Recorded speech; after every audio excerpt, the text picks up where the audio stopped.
From Reels to Rants podcast. Happy holidays and welcome back to From Reels to Rants, Happy holidays. where we talk about everything on the silver screen. And we rant about everything that comes in between. I'm Walt. And I'm Dawks. Like, comment, subscribe. And this week we are looking at the movie Surviving Christmas. A 2007? 2004. 2004? 2004. 2000, that's right, 2004. I feel like it was maybe a flop because I don't remember this movie.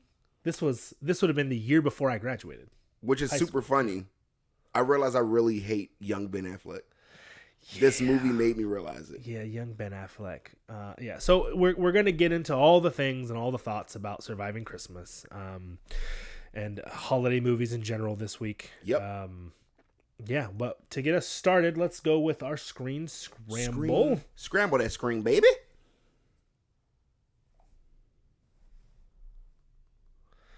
Let's warm up with a medium level, please. Nice little 6-inch. Pause. All right, here's a tasty medium slice for you. A small town family discovers their seemingly perfect home is hiding a chilling secret, leading them to unravel a web of deception and ghostly encounters. Think you can sink your teeth into this one? Amityville Horror? Yep. Close, but not quite. You're in the right haunted neighborhood, though. Some New York. Want a hint? Yes. No. The Conjuring. Ooh, another solid swing, but still no. Damn. Think older and more foundational in the haunted house genre. Here's a hint. This house's horrors inspired a whole generation of ghost stories. Poltergeist. Getting warmer, but no static on this one. Here's another nudge. This story's based on real events, or so they say. Spooky truth or elaborate hoax. That's for you to decide. Give us another hint. Texas Chainsaw Massacre. He was in the basement. But it's not ghosts. You're right. Haunted. You're right. No, we're not. It's not Texas Chainsaw Massacre. We're not using that one. 13 Ghosts. Wow, that was a ride. Okay, let's tighten the focus. It's not chainsaws, not 13 ghosts, but you're circling the spooky spirit realm. This classic haunted house tale is ghostly, involves a family, and has a name tied to its location. Think infamous, cursed real estate. The People Under the Stairs? Oh, a creepy classic, but nope. No hidden crawl spaces here. Final hint, the house is literally in the title, and it's a name synonymous with paranormal infamy. Ringing any haunted bells yet? Paranormal Activity? It better not be. Not quite.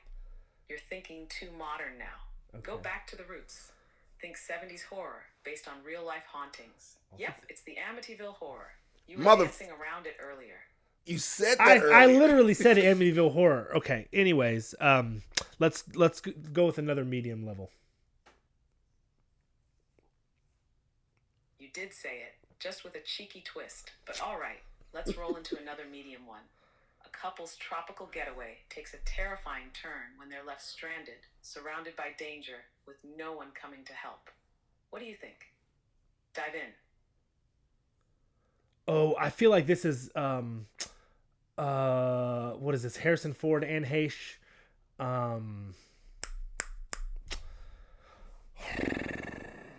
Give us another hint. Ooh, you're thinking of 6 Days, 7 Yeah. Nights. Great guess. But Okay. nope, this one's much more bitey and way less romantic. Keep swimming. The Island? Not the island. This one is all about the ocean, isolation, and something lurking in the water. Final hint. It's inspired by a true story of a couple left behind during a scuba diving trip. Think teeth, lots of teeth.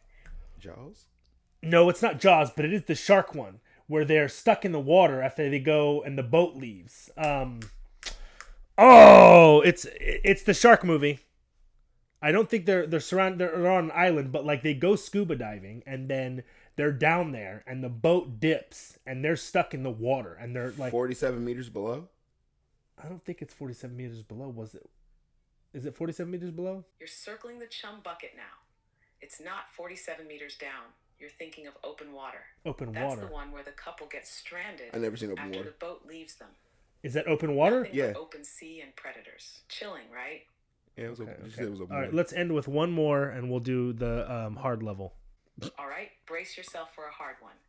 In a desolate future, a weary traveler becomes an unlikely hero, carrying the hope of humanity's rebirth in the form of a precious artifact. Let's see if you can crack this post-apocalyptic puzzle. Book of Eli. Boom, nailed it. That precious artifact was the Bible, Bible. all along. King James You crushed Bible. the hard level He was like blind a the whole true time. road warrior. What a way to finish strong. That always blew my mind because was the idea that God was leading him the whole way, or was it just that he just had heightened senses and No, it was God that was leading. okay. Yeah. You know, It's a good movie. great movie. All right, so this week we're talking about Surviving Christmas, 2004 holiday comedy about Drew Latham, played by Ben Affleck, a wealthy but lonely man who pays the Valco family to let him spend Christmas in his childhood home. Despite the reluctance, Tom and Christine and their teenage son Brian agreed to this absurd offer, leading to chaotic and humorous attempts at a perfect holiday. When their daughter arrives home, she clashes with Drew but eventually bonds with him as they all navigate the messy, heartfelt realities of family and the holidays. The film explores themes of connection and finding meaning beyond materialism. Which we're going to argue that later. Yeah. This movie was directed by Mike Mitchell, has a runtime about an hour and a half, and is PG-13. Like I said, starring Ben Affleck, Christina Applegate, James Gandolfini, which is hard to keep saying his name because it's Tony Soprano every time I see him. All day. Catherine Tony O'Hara, Soprano which is all hard day. to say her name also because that's the mom from Home Alone. Home Alone. Yeah. Well, and also the mom from Beetlejuice. Yeah, you're not Catherine O'Hara. No. You got that role that defines you. Right. Jennifer Morrison, which was funny because she was the main character in Once Upon a Time, the old ABC show. Oh, yeah. Well, And she was in House. Yeah, House. Yep. Yeah. And then Josh Zuckerman, which I don't think I've ever seen his cat before, but 2004. Who knows? Just like Brian? Yeah, that was Brian. Okay. Brian. He's got to be in something else. I don't know. Either way. Useless Humans in 2020. Sex Drive in 2008. Sex Drive. Wasn't that the one with the they take the brother's car and they're driving and they go hit the Amish country or something? I say, I don't know. Which is funny. I've probably seen that movie because during that time, that's when I was really in. I was watching Sex Drive, Road Trip, Euro Trip, all the American Pies and shit. So that literally might be the movie. Yeah. Josh Zuckerman, that's the kid, right? Yeah. Yeah, he looks different. Yeah. And Clark Duke, he plays his buddy Lance, who just looks like the perfect emo glasses kid from back then. James Marsden, yeah, he plays the brother. Yeah, Seth Green was in there. Fucking hate James Marsden. Why do you hate James Marsden? He was a bad Cyclops, in my opinion. And so you hate him because of that? Yes, he ruined. I don't like Cyclops anyway. Fuck Cyclops as a mutant, but yeah, it's okay. Well, I like the idea of because you hate the character. Who do you think would be better than James Marsden at Cyclops? Yeah, Henry Cavill. Henry Cavill as Cyclops? I'm sorry. I would take Henry Cavill as Wolverine over Cyclops. Cavalry would be fire, but if you're talking about their leadership, I'm going to post a picture so you can see him. Somebody mocked up Henry Cavill as Cyclops. Motherfucker looks amazing. Cyclops is Henry Cavill is just jacked. Cyclops to me is the tall, lean. Cyclops is jacked in the comics. Was he? Yeah. Okay. All right. He had that leadership chin. Henry Cavill got that shit. Leadership chin. Henry Cavill's got leadership everything. Yeah, that's my guy. All I want to meet Henry Cavill. Me too. That would be dope. Yeah. But anyway, movie opens up. Speaking of Henry Cavill, hold on. Speaking of Henry Cavill, I did. I'm sorry. One, I'm super pumped for his 40K Warhammer 40K series that's coming to Netflix, Prime. But also, I know this is not the part of the episode, but I've watched it recently and it was good. The Secret Level on Amazon Prime. Did you watch that? No. It's basically, it's like, think of an anthology series. Let me write this shit down. The Secret Level. I'll bring it back up in recommendations at the end, but Secret Level, it's literally a bunch of like 15 to 20 minute shorts of all of video game like movies into like an animated adaptation. So there's a Warhammer 40K episode, there's a Sifu episode. Is it a Halo episode? There isn't a Halo one yet, but there's supposed to be ones coming. It's because it's all different. Okay. They did an Armored Core that was done by with Keanu Reeves. Yeah. Nonetheless, is the main epic. And then the last episode. Well, again, we'll get into it. They did Pac-Man in like a way that you would not have. I'll describe it later. But anyways, Secret Level. You said Henry Cavill. It made me think of Warhammer, which made me think of Secret Level. So anyways, it's the most wonderful. It's the most wonderful time of the year. And I never really knew that song other than that one part, but it was this is one part that just made me laugh at the beginning of the movie. It's the happiest season of all with those holiday greetings and gay happy meetings. Jesus. In this movie. Yeah, it was at the very beginning when they was doing the song. So what's funny about the beginning too is like I didn't realize like they were showcasing all these people just having terrible fucking like Christmases. Yeah. The very first guy, the Salvation Army, he threw his watch in first. Then his wedding. Didn't think it was a Rolex, but cool. He threw the Seiko in. Then he threw the wedding ring in. Grandma was making gingerbread men, but instead of putting them in the oven, she climbed herself in the oven. Yeah. Do you know why they don't show the fucking Salvation Army anymore around? Why? Because they're a fucking scam, bro. Really? I think so. That's a lot of businesses now, they don't let them out in front of their like stuff anymore. Like the people were stealing the money? Yeah. Or people were dressing up to be Salvation Army and was taking donations and then dipping. Damn. Yeah. Yeah, And I don't think that was fucked up world. I don't think that was anything to do with like the Salvation Army, but like that's we live in a fucked up world. We do. I'm gonna move this back just a little bit. It won't fall, but because there's a lip, but it was like tilting. Okay, I didn't know. Thank you. But yeah, which spawned a very great question because so Ben Affleck in the movie, he's like an ad exec kind of guy, like dropping the but it was his stuff. company too, I believe. He he owned the company. He was pitching for his own company. Yeah, that's crazy. I mean, think about it though. If you're the guy, like, would you want somebody else to do it? I would just be an ad exec. I wouldn't own the company. I don't know. They don't really say. They didn't. He said, and I kept a quote. He said, "Folks, my firm's done a tremendous amount of marketing research." So when he said my firm, I just assumed like he's out pitching for yeah. And it could just be him and his assistant. Yeah. So like, so to that point though, so he's like an entrepreneur, made person. Literally, like he's a multi-millionaire. Yeah. But with the adjunct though, like, do you find that you have to tolerate family on holidays? So let me read the quote because this made me laugh. It said, "Folks, my firm's done a tremendous amount of marketing research, and we've discovered two critical things. One, most Americans feel that Christmas is a time for family.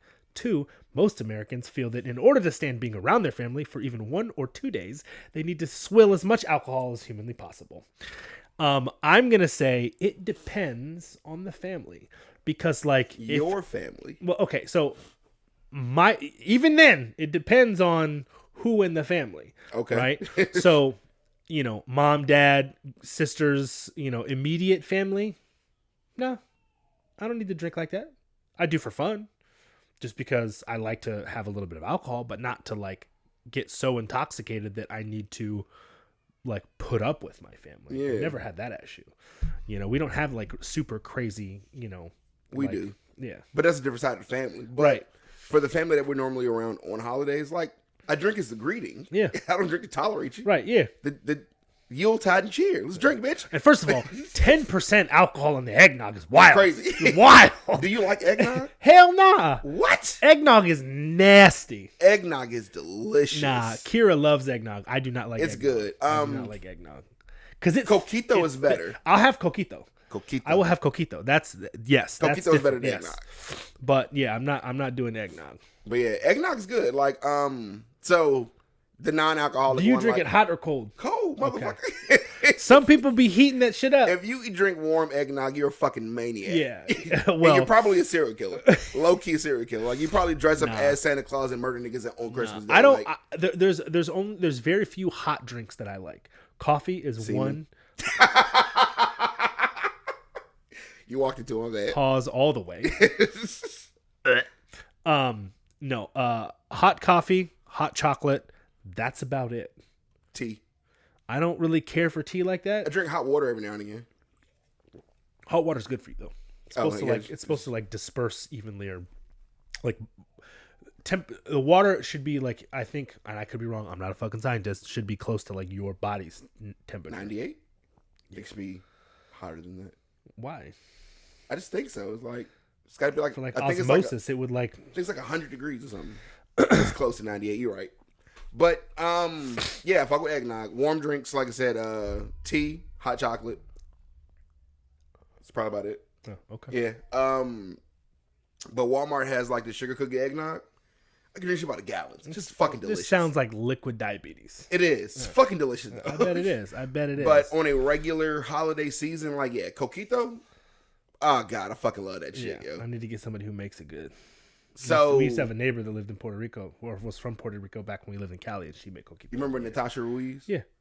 Her husband makes coquito. Oh, I bet he does. Yeah. Okay. Like, legitimately, I'm gonna have to DM her because I need Ruiz. I need some coquito. Yeah. Tag her in the video when we put this out. Yeah, that shit's delicious. Dos, please. Dos, por favor. Probably 2 gallons. You get a gallon because that's just good. Cool. So do the pitch, finish up, get 2 tickets to Fiji. So yeah, it was where's this relationship headed? After he had received his 2 tickets to Fiji, and he said Fiji, first class. Which great line, but the issue that I then had with that portion is he clearly didn't like the holidays. Like, for whatever reason, we'll find that out later, but in that motion, she's breaking up with you. Why not still just go to Fiji? I'm pretty sure you could still find someone to be with the holidays on. You're young, handsome, rich guy in Fiji. You could have had some Fijian ass. Yeah. I mean, in real life, probably, that's probably what he would have done. Exactly. So why not? Don't say it. Because it's a movie. Fuck that. That's how it was written. That's the story that they're going with. Like it just didn't make any sense, and I hate that about it. Like, it's, again, as the movie continues to contour, we'll get there, but everything starts happening. Now we get the story. Like, he runs down his ex-girlfriend now's therapist in Chicago International Airport that tells him, hey, have you seen my stapler? Right. Every time I see him, that's what I think of is, have you seen my stapler? Or from fucking Dodgeball. Yeah. Was it he went Super Saiyan in Dodgeball. But no, what is it? The ESPN 8, the Ocho. Dodgeball Sports Weekly or whatever the fuck. Yeah. It's the National Dodgeball Association. But so he gets the find your grievances, write your grievances down, go to a place where you can find solace of your childhood, burn it, say I forgive you. It's what I read or I heard somewhere. He's trying to get the fuck out of town too for the holidays. Cool. So we now fast forward just a little bit where he's going through his little address book, which makes you know how old this movie is. Facts. Motherfucker had an address book. Well, it's like now too when you see like movies where they like the old school movies where the dudes pull out like their black book. Yeah. And I'm just like, so basically the black book nowadays is the burner phone. Yeah. that's the new age black book. It's a burner. It's the little flip next tail. Yep. Facts. But he goes through his address book. Everybody's telling him no. He's getting all sad and shit. So he decides to find his childhood home. Goes to said childhood home in a taxi, and he's like, there's the house I grew up in. And the black dude's like, how's that $72.50? Yeah, how's that $72.50 coming? Facts. But first of all, I have to say, like, why is it that every movie when you see, like, how did mom afford a house like that? Yes. She was, I mean, you find out later, spoilers, that she was a waitress waitress working extra shifts and overtime. Yep. to give him a Christmas that he still didn't have. But she's living in a 3-bedroom home in a pretty decent suburban neighborhood in with Illinois. Bay windows. Facts. I love bay windows. That's bay windows are the ones that like jut out from the. Yes, so you got a seat on them. Fucking love. Why are you creaming over bay windows, bro? I don't know what they do to me. Bay windows are. I fucking love a bay window. Do you need a towel, my guy? Yes. Shit. Which we'll get the towels in a minute. But Siri, don't you do it? So I said it even at that point that the house itself to be his old house was a super dope ass house. Yeah.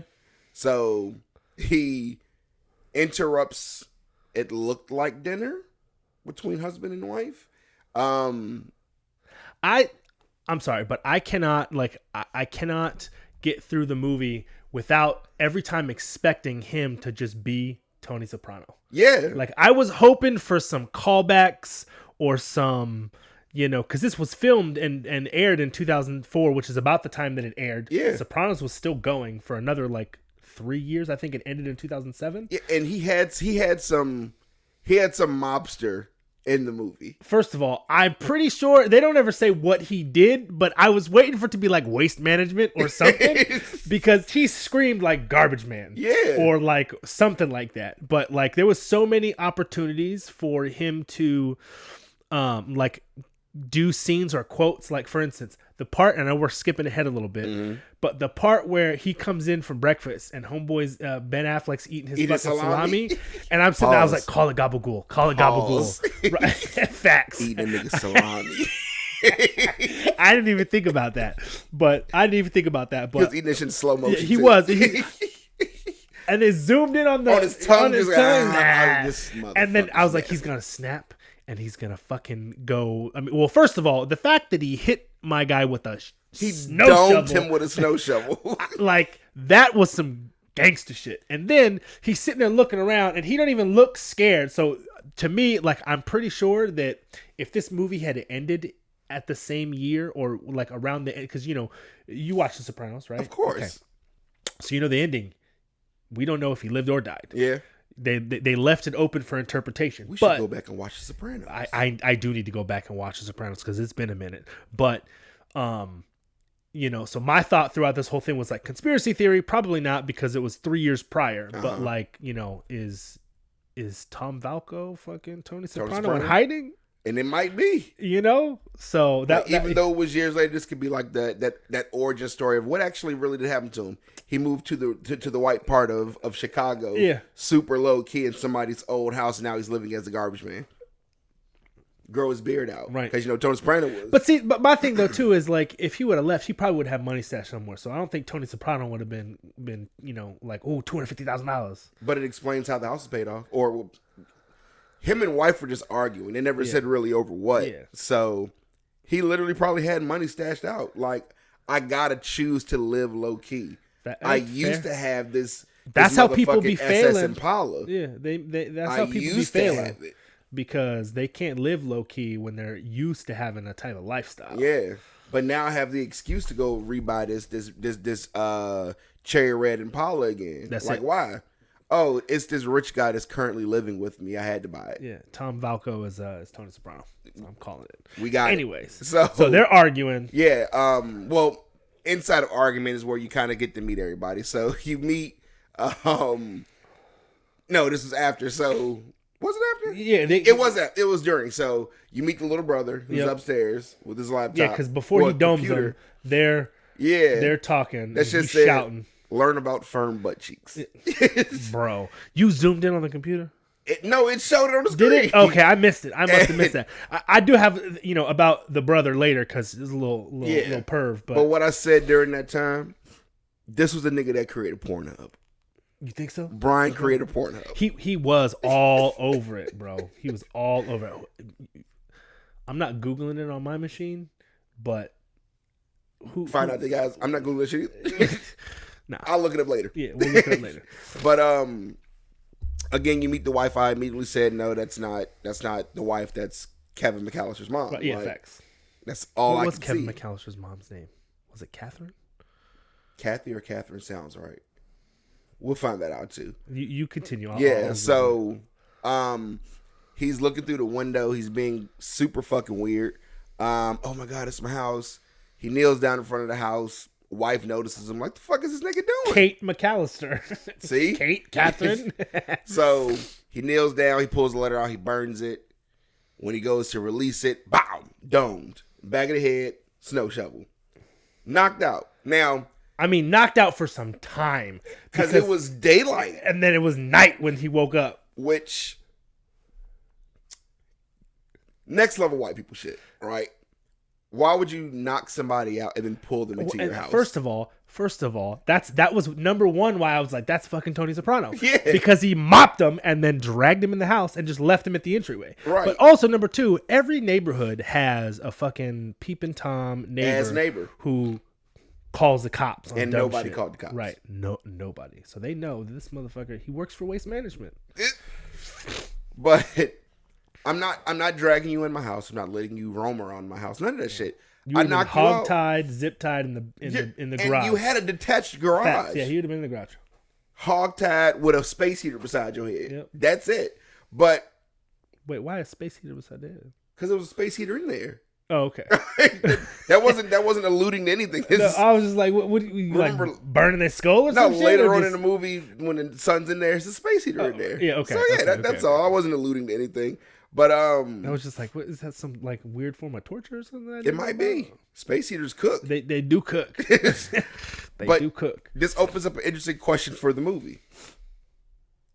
For $250,000, $250,000, would you let a random stranger in your house around your family? Okay. For Are we talking about back then or now times? Either one. Okay. If it's now times, yes, with a pending background check. Okay. But yeah, because I got babies, so we got to make sure he ain't no perv or nothing like that. But right. For $250,000, yes, I probably would. I don't know if I could. And that contract would be airtight. I don't know if I could. I'm talking airtight. Because think about it. Background check everything. Now, if we're going from then to now, inflation is probably going to be $1 million. No, it's still $250,000. No, it's going. I'm saying. The to pricing. account for inflation, yeah. it's going to be $1 million. But you would let him do it. As long as pass the background check, wasn't no perv. But he's rich. I don't give a shit. He could fake the background. He probably could. Baby's going to be sleeping in my room anyways. So that's true. Yeah. I don't think I could do it. I'm naturally paranoid about shit like that. Yeah, here's the contract. It's airtight. You just got to get to 11:59 on Christmas Day, and I'm out of your hair. What if at 11:59 on Christmas Day, his real colors come out? Motherfucker's axe murder. Yeah. He drugs everybody at dinner. Y'all niggas wake up. Oh, he ain't cooking. He ain't going nowhere near the kitchen. I can't fade it. Listen, you're probably right. And $250,000, that's a lot of money. We got debt. It is. Pay off. Pay the rest of this fucking house off and be set. And I thought about it, and I was like, this is going to be super weird, right? But it could just be like a normal Tuesday in the crib. My gun's normally on me. Yeah. Well, and that's fine and fair. But like the other part of it too is I'm also like, I don't like people in my spaces. Yeah. You know what I'm saying? And this motherfucker was like, all in your space. Like, well, case in point, like, you know, we're trying to, I was talking about like how to rearrange the room a little bit to make it so we're not like the whole time. It's not a whole, you know, this is my office, game room, man cave, whatever you want to fucking call it. He shed bullshit. He shed. And so, you know, Kira was like, well, you know, we could like rearrange the bed and like put the lounge chairs in there. I was like, we're not filming a podcast in my bedroom. Nah, that's going to get the wrong connotation. Facts. Not only that, it was nothing against you, but I was like, that's my space. Yeah. Like, this, the one place in the house is mine. It's got nothing to do with my kids. Well, it's got not nothing really to do with yours. it's but ours. Like, you know, that's where Daddy puts it down. Kira's like, nah, this is mine. She knows what she's got. And you can't be daddy. That's me. You got to be somebody else. No, I'm Papa. That's it. You can get daddy. I'm Papa. I'm daddy. Or Papito, because, you know, Spanish. Anyway. So I look more Spanish than you do. You're right, but I speak more than you do. Probably. So, hey, son. So hold on. Funniest fucking thing. I'll have to show you the video later. I may have Okay. showed you the video later, but just speaking of Spanish, one of the things that, you know, I'll say around the house, when I call Kira, I'll be like, "Mamacita."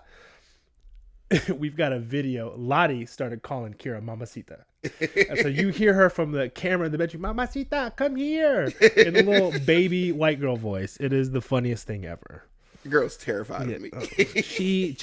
But bro, that's not even you. That's everybody. She is. He keeps waving. She is He's sketched annoying. out about everybody. Like for real. I'm gonna show you. Just called me annoying. I'm gonna show you this so that you can see. Like this is legit from the family pictures. That's their personalities. But who is she side-eyeing? The cameraman? She side-eyes everybody, bro. She does not give a damn. It's not you. She's just sketched about everybody at first. It's fucking hilarious. If you saw her every single day, you would, it'd be different, you know? Because she was like that with my dad for a while, because he don't come over that often. And, you know, we try to see him as much as possible. She likes to see him on the camera for FaceTime. And she'd be like, Poppy this, Poppy that. But then Poppy comes over, and the first couple times she was like... But anywho, so yeah, I would, because I'm gonna take steps. So I'm 50-50 but because I'm not turning down $250,000. If all I got to do is put stupid to. I'm thinking about it from the context of like this movie. If it's a character like Ben Affleck, I'd be even more terrified. He could be just goofy, dumb, rich white boy. He also could be goofy, dumb, rich white boy with a secret penchant for killing people. Yes, but like you said, you got the pistol on you, so... Random Tuesday. And I'll be sitting on the couch. It's there. Yeah. Like, I don't know. I can't say it was my upbringing, but yeah, my gun stays on me. Stays on me. Keep knives everywhere. Yeah, we got knives and sword and shit too, but you know, you got to close the distance with that. You still got that long, what was it? The Zampacto? Yeah. Yeah, where's that? It's in the closet. That downstairs. Is it Ichigo's? Yeah. It's in the closet downstairs. So yeah. So we get the context of the contract at this point. Lawyer comes over. It's XYZ. I'm staying in my old bedroom. And that was homeboy from so many things. Yeah. I can't remember anything what it was, but when I seen it, I was like, I've Sweet Life of Zach and Cody. Yeah, he was the bellhop guy. Yeah, the bellhop guy. Yeah. So I'm sleeping in my old bedroom, so where am I going to sleep? You're getting kicked out, you go in the living room. He was how am I supposed to do all my studying? Use your imagination. Yeah. We all knew what he meant. Exactly what he meant. He was like, how am I supposed to do my studying? And Dad was like, bro, use your imagination. He closed your eyes and go. That reminds me of a joke. My dad tells all the time. As the dad telling his son, he's like, you need to watch out all that, masturbating and make you go blind. I'm over here, Dad. But we get through the night next morning, and this is hold on. First of all, going back. Okay, you're not kicking me out of my motherfucking bedroom. For $250,000, your parents will kick you out of the bedroom. They will, but I would be raising hell. I would make sure that they know I'm getting a piece of that. You getting $250, I want $25K. Yep. For all that you're about to put me through. I'd be finding a way to blackmail his ass too. Yeah, like Brian, you're probably 13, 14, 15, 16, somewhere in 15. Yeah, 15, 16 was the vibe I got. He's around that age. Like this nigga's probably beating his dick all over the place. Homeschool, parents gone, whack, whack, whack. Dad's going to work, whack, whack, whack. Drawing boobies on the fucking on the window, the glass of the car. I would have never with moms in the car. I said, nigga, those are titties. Like, goddamn. But never. The disrespect, like Ben Affleck's character, like the next morning he wakes up, you're in this nigga's bed with your shoes on or slippers, like it's next level. Yeah. See, that always made me like. I've never been one to wear shoes like in the house unless I'm doing things. Like I got shoes on now because it just feels weird to be like doing this without shoes. Right. Or like if I'm working at home, shoes on. Ooh. Looks so crispy. Mine just white Vans. Jordan 5s, my favorite.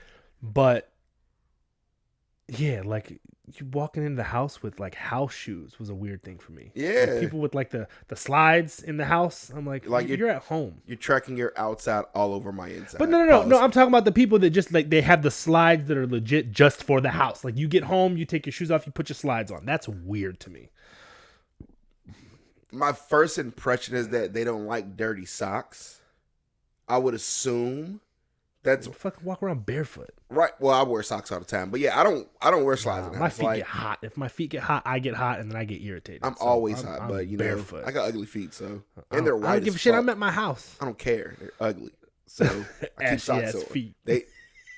They might be they're ashy. They're white when they're not even ashy. It's got white feet. No sunlight touches my feet. It's fucking crazy. Funniest fucking story ever. Sidetrack. Kira's probably gonna kill me for this.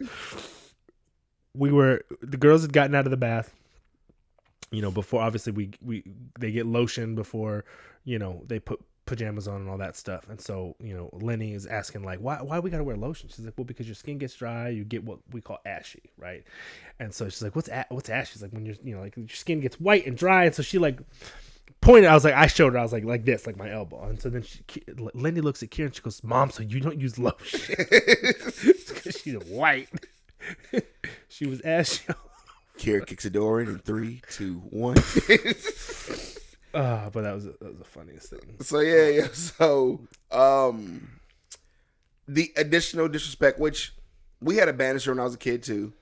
I distinctly remember never trying to slide down it because it's First always of all, an end cap. My nuts are gonna get destroyed. I'm not sliding not only down that, this. what grown ass man is not sensible enough to look at that and go, I'm too big for this shit? Immediately breaks the banister. But again, I don't like Ben Affleck. A movie aside, like that's that almost Jack Black type shit that irritates me in movies.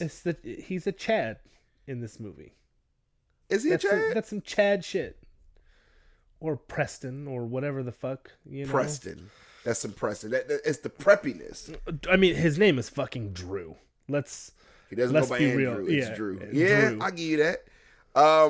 So breaks the banister. Drew Latham is such a fitting name for a gentleman. Yeah, for a gentleman like that. And then this is part of what I thought was even funnier too. Like, and it made me. This was cue number 2 that this could be Tony Soprano. Duct tape To fix the banister, you pull out duct tape. Yeah, it's the great unifier. Yeah, duct tape fixes everything. It's good for tying bodies to cement blocks. Yeah. It was and the losers. There's very few things in this world that an ample supply of duct tape can't solve. Facts. It's real shit. 100%. Duct tape fixes everything. Everything. Use duct tape in space. Right. Duct tape is fucking amazing. Y'all should buy stock in duct tape. Who makes duct tape? I don't know. I wonder what the stock's like. Anyway, next scene we're getting. This is the salami part. This is the salami part. My favorite part of the movie. Like, I thought he was gonna snap his fucking neck. You know, in his head he wanted to. I wish they would have showed a cut scene of him just with the snow shovel again, just bam, and dragging him out of the kitchen. Like, and again, it's Tony Soprano's like, this nigga's eating my salami. Eating my salami. Eating my salami. Like, pause aside, like, shit was crazy. Oh, did you want some? Was that the last? Oh, I'm sorry, man. Like, no, motherfucker, you know what you're doing. That would have been so. There, what is one of the episodes? He says, you know, there's an old Italian saying, "You fuck up once, you lose 2 teeth." That would have been a good place to say something like that. Yeah. After he smacks him on the head, because the first one you burn in my front of my house. Now you eating my fucking salami. I'm gonna beat your ass. And name aside, towards the end of the movie, Christina Applegate's character does, when she's explaining everything, she's like, oh, it is an Italian family. Yeah.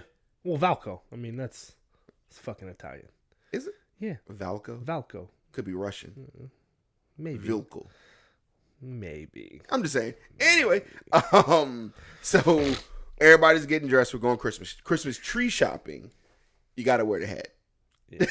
Like, I'm not wearing a fucking hat. Take the Scully off. You got to wear the Christmas hat. My dad used to always wear the Christmas hat. Like, I'm not wearing a hat in public or in private. I'm not wearing a hat. $250,000. So same thing. You're going outside. You at this point, you got to know that you're ruining these people's Christmas time. Yeah. And yet you keep doing it. But was he though? Yes. With the state of the marriage that he didn't currently know about yet. I mean, but still. So I'm just thinking. I'm looking at this from the observer. You know, behind the fourth wall. Okay. Like, was he though? Yes. Okay. Fair. Annoying you. I mean, he's definitely annoying him. I wasn't discounting that, but like, Christmas time is already stressful. The buying, the making sure the house is straight and everything. I mean, if you do all your shit last minute. No, even when, well, I do a lot of last minute shit, but even when you're not doing things last minute, like, so normally starting September, I stopped buying things for myself. I started focusing on Christmas. Solid 3 months is at least 6 paychecks. Get shit straight. Cool. But there are those times where other things happen. Like, let's say in the years of my Charger, fucking missed my Charger. In the years of my Charger, I had to get new tires. $1,500. Yeah, easily. $1,500, Christmas shopping. I got to make sure the car's straight. All this shit's happening at one time. It wasn't necessarily last minute, but that shit set a nigga back. Yeah. Stress. Yeah, it's a lot of stress. Add an annoying motherfucker on top of that, telling you what to do. Facts, but I'd just be sitting there, it's $250,000. But see, I'd be the type of person where he wants to do some extra shit, that's another $10K. Get your you tax her. Facts. You tax her. With interest. With interest. You're going to sit there and have me wear this fucking hat all this time. You're going to bring Doodah up into this bitch. Another stranger I don't know pretending to be grandpa. We didn't get to Doodah yet. Or Black Doodah. Facts. But yeah, if we're doing all this extra shit and you're starting to tack stuff on, because look, one, you know Kira. Yeah. She's the family lawyer. So she's going to look at that contract and know all the details. Uh-huh. And she's going to be the one calling. That wasn't in there. That's another $10K. So yeah, for every hour he's here, we taxing stuff on for sure. You want to do this? I'd be the one. I'd go to ChatGPT and give it the contract. It's okay. Now I need addendums and additional shit that I can tax onto here throughout this duration. It's gonna go. Oh, well, you can charge him for this, or hey, do you want to go caroling? We'll go caroling with you. That's another $15K. We'd be, we making mad money. Yeah, he's gonna be broke by the time he's done with the walkers. So, which is also fucked up too. So they get the real Christmas tree. Yeah, he walked it out with one hand, by the way. Yeah. Throw it on top of the car, like, even as kids, like, we haven't had a real Christmas tree in years, decades. The kids normally will at least help dad put the shit on top of the car. He's an asshole. He's a rich asshole. When's the last time you had a real Christmas tree? It's been a while. Yeah. It's been a while. We haven't had a real one since we've been together. So it's definitely at least been 10 plus years. And then even here, my parents had a fake Christmas tree that they just put up, because that's the thing, is like you get it, you use it once a year, and then you put it up and pull it out. So like we've had the same Christmas tree that we've had since we first moved together. So yeah. But it's been a minute, like decades. Like, I kind of miss a real Christmas tree though, like, cause so I hate outdoorsy piney smells, but it's something about waking up on Christmas morning and the first thing you smell is breakfast in the Christmas tree. Just fucking put some pine sol. Nah, nigga. Get some incense or some little essential oils. I have wax melts. Wax melts. I have wax melts. But it was something different about the Christmas tree when we were kids. Like, and it was, that real Christmas tree was just something different. So back in the house, we're putting the tree together, which again, very underrated. Putting the tree together was always dope. I've never seen a clap on tree. Never seen that. Must have been right around the time the clap on. The clapper was 90s though, won't it?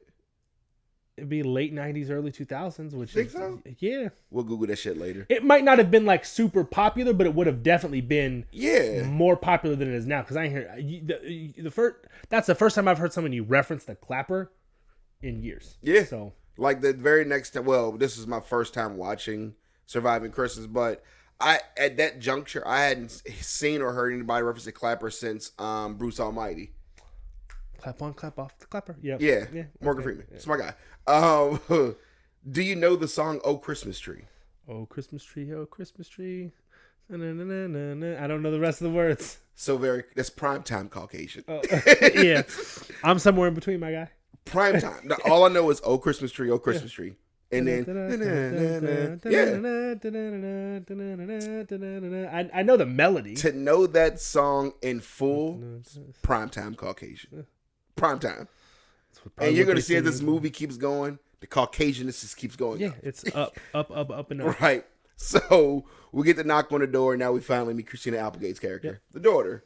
Like, nope, can't do it. You got to be a maid or something like named Consuela. First of all, I would have taken Christina Applegate over the first homegirl anyways. Absolutely. Yeah. But also, she was the old sitcom. The old sitcom. Frasier. Married with Children. That was Christina Applegate. Yeah. motherfucking Al Bundy's kids.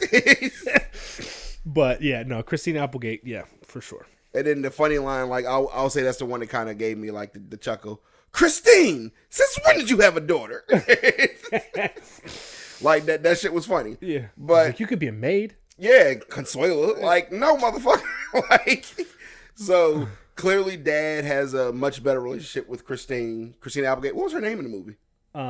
Lizzie. Well, he called her Leslie. Was it Alicia? Alicia. Lisi. I think he called her Lisi, but it was Alicia, I believe. Okay. Because her name was easily forgettable, which is pretty funny to me.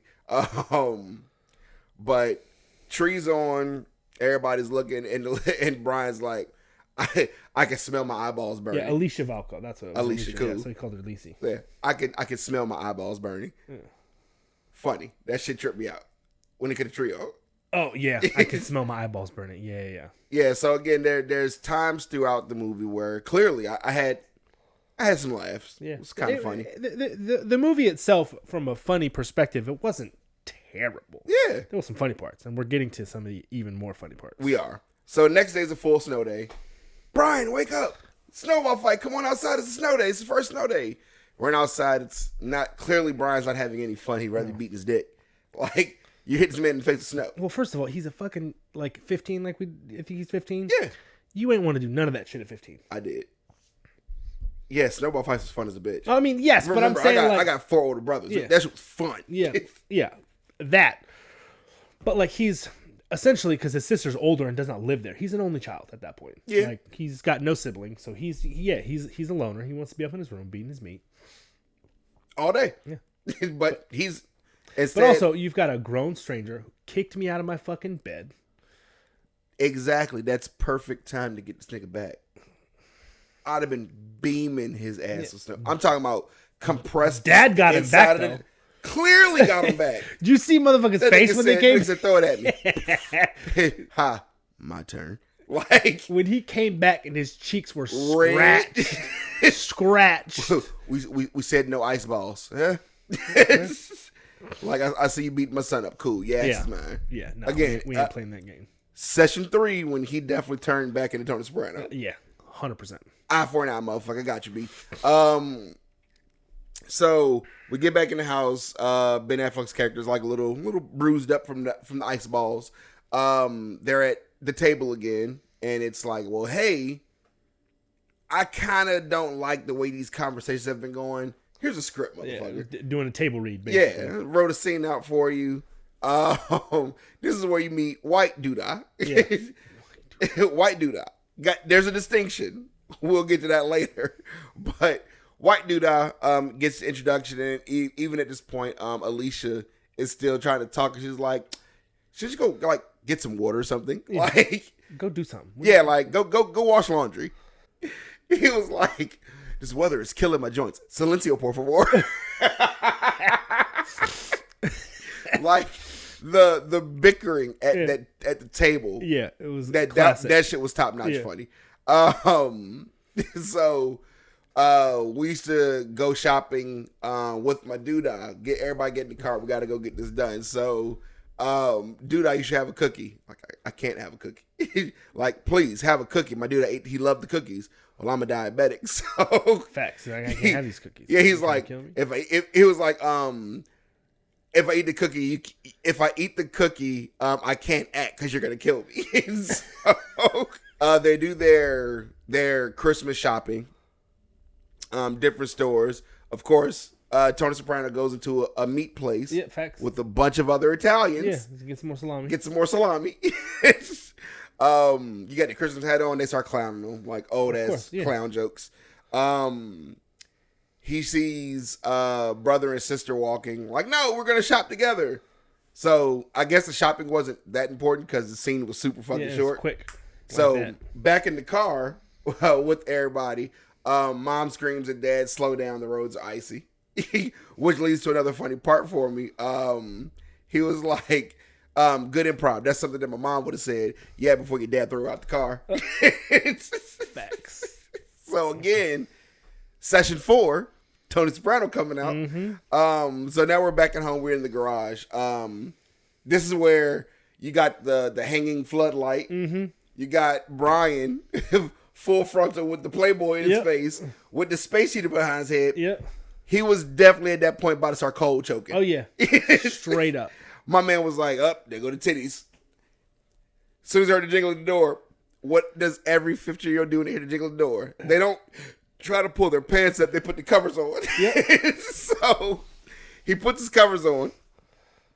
They come in, they're talking. Essentially, you're about to kick me out of the garage. Did you notice that he essentially tried to wrap the covers around him when he walked out? Yeah. His dick was definitely out. Yeah. He was about to cold jerk. This shit is crazy. That is crazy. First of all, and two, like, there's nothing. There's no. That is like the biggest boner killer. Yes. Be in the moment, and then you hear people coming in from downstairs. I was just a boner killer. Nothing stops my stroke. I've had somebody walk in the room before. I just, hey, you might want to get out. Nothing stops the stroke. I was blessed with it for a reason. You can't stop the stroke. You can't. Moving on. I'm just saying. Pause it. So you're saying if you're mid-stroke. It depends on the context. Dad walked to the room. You stop him? Absolutely. Hell no. He's a grown man. He knows what you're up here doing. Before he opened the door, he heard. If you open the door anyways, first of all, heard, at that point, the door would have been locked. What if the door wasn't locked? What if the intimacy of the moment was so real, y'all forgot to lock the door? So y'all going at it. Well, first of all, knock on wood, it hasn't happened yet. You're like, Kira, right? And he just opens the door. You stopping the stroke? Probably not. See? Nothing stopped the stroke. I'm talking about as a 16-year-old kid at that age, you got potential of mom, dad walking in. Yeah. At 16 years old, if that shit ever happened, y'all might want to get out. Nah. I'm not stopping. Nah. Hey, I'm already 22 minutes in. My arm getting tired. Y'all gotta go. I'm not restarting. So anyway. Yeah. So, after they kick Brian out of the garage, like, yo, what's really going on? Like, I can tell something's up. Right. Like, what's up? Me and Christine were thinking about breaking up. Like, things just aren't the same. Arguing. We were trying to wait till after the holidays. You've said it before. You just got fuck it. Yes. Get over it. As soon as you saw your wife that morning, hey, dinner's ready. Mm-hmm. Right? Gotta knock it out. So. Morning is the best. Do you think morning's the best? I mean, anytime's good, but like, especially if you wake up rested, it's the first thing you do in the day. Morning is next level, but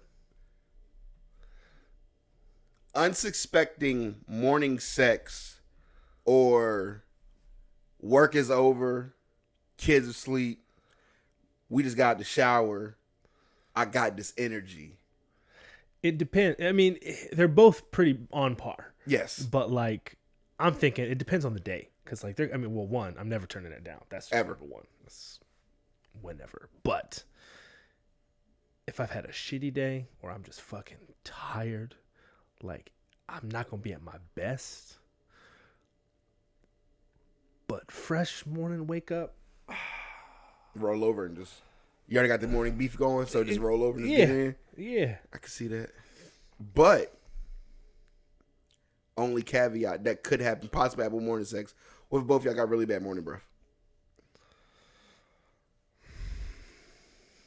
I mean, at this point, we've been together for a decade plus. Yeah.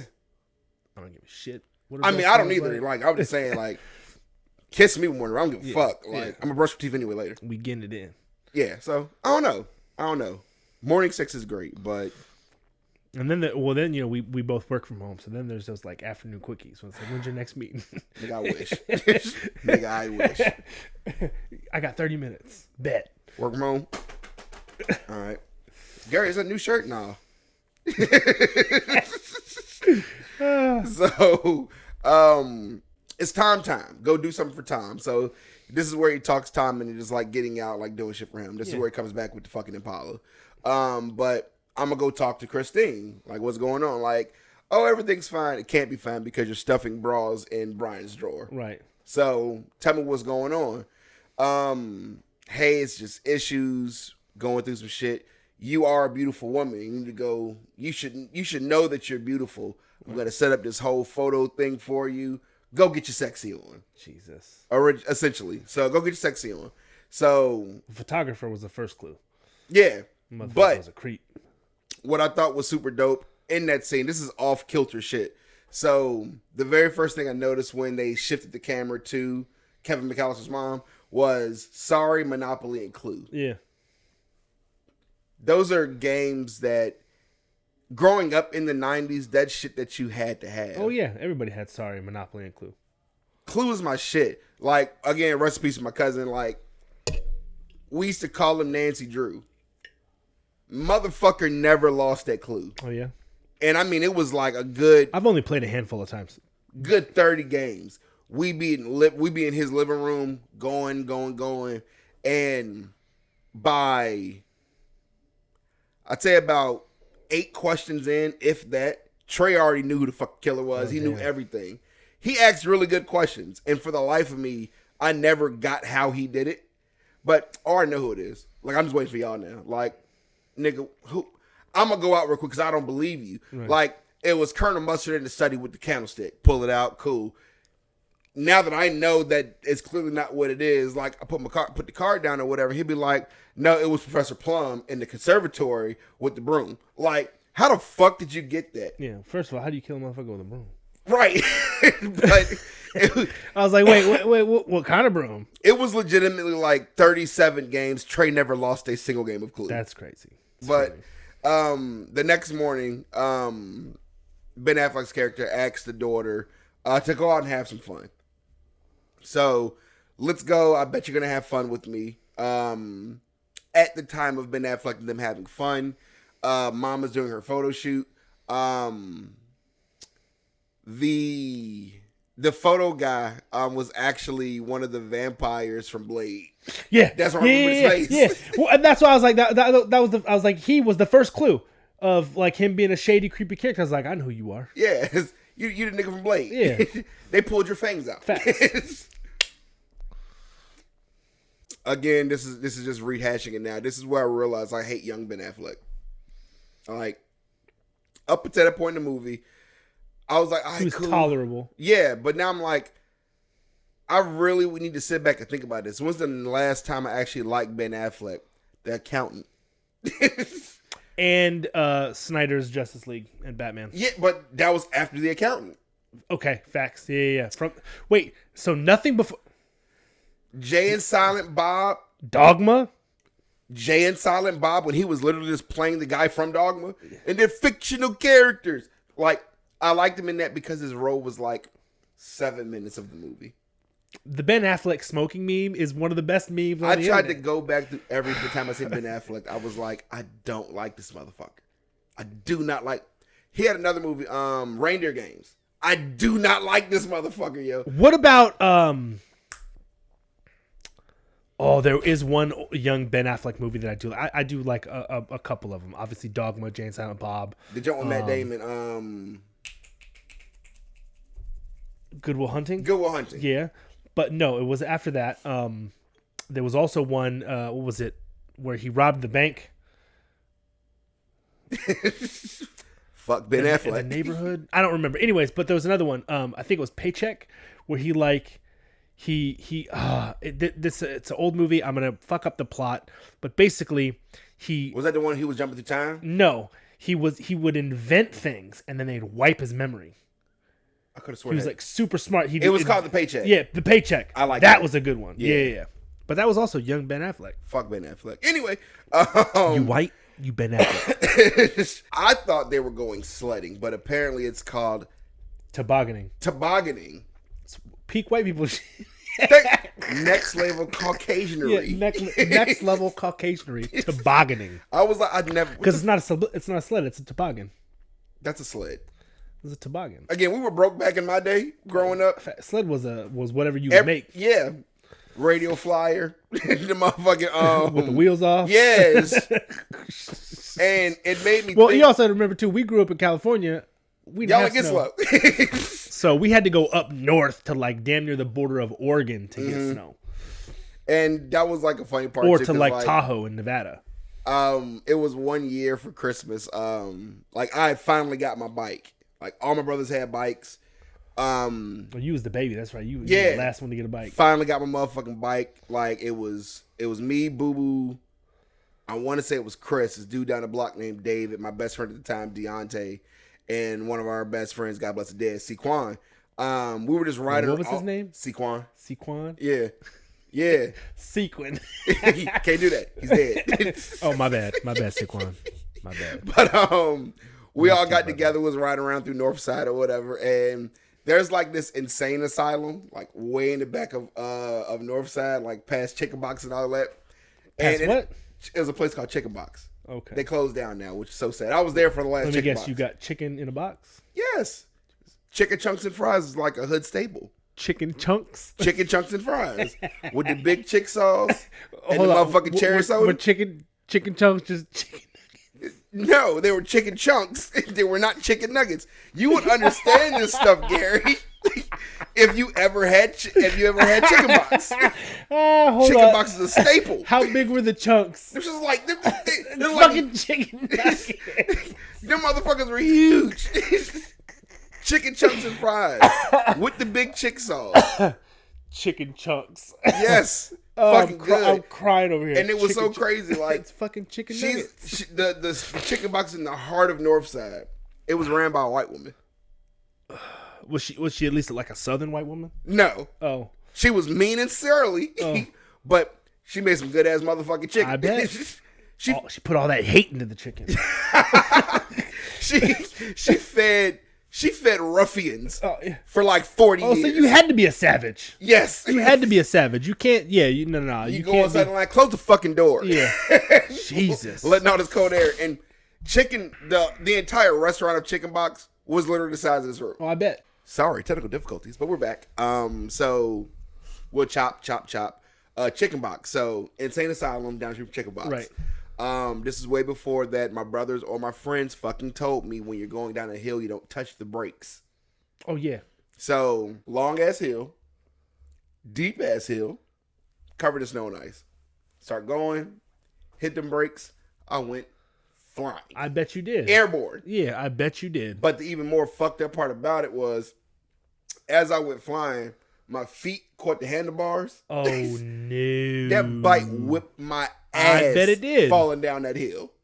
I had a big ass bruise on my thigh. Like that big. At least it wasn't broken bones or face or... None but God, baby. But, yeah. All that to say, in the movie, like when this hill is bullshit, let's go to. Then it was like a fucking mountain. Yeah. Right? I was like, oh, they're going airborne. Yeah. Like, as soon as I saw it, I was like, these motherfuckers are going airborne. They made the Sonny Bono joke. All the trees, you gonna smack one. Cool. Well, not only that, when they're going through it, you see the wells by the trees. Those are the most dangerous places to be. Yeah. You seen that video of the dude that's going by and he happens to see the dude that's upside down in the thing and digs that motherfucker. He would have literally been dead if they never found him. He's snowboarding through these like thick trees and he happens to see someone's feet. And he stops and digs the dude out because he fell into a well of a tree, and then the tree snow fell on top of him, and he was upside down with no way to get out. It was like crazy. That's some fear factor shit. Yeah, facts. That's why I don't go snowboarding. How would you get through that? You wouldn't. Really?